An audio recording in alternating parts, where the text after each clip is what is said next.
अच्छा सुनो, सब्सक्राइब करते वक्त ना घंटी बजा देना, ताकि जब मैं ऑनलाइन आऊँ तो तुम्हारे फोन की भी घंटी बजे। प्रेम से बोलो विंध्याचल वाली मैया की।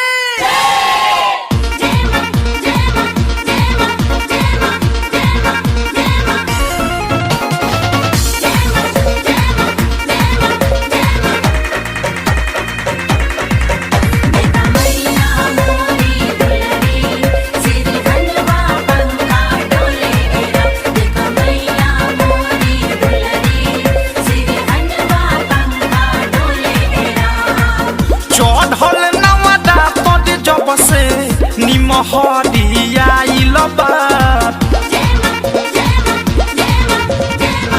चढ़ल नवदा तोड़ जब से निमहरिया मैया के आगमन सुनी, मैया के आगमन सुनी उड़हुल फूलाइल बा।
मैया के आगमन सुनी ओढ़ौल फुलाइल बा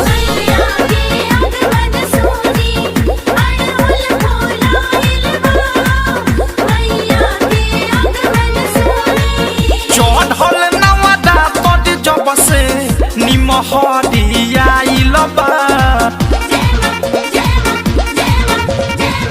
चढ़ल नवदा तोड़ जब से निमहरियाइल बा मैया के आगमन सुनी मैया के आगमन सुनी ओढ़ौल फुलाइल बा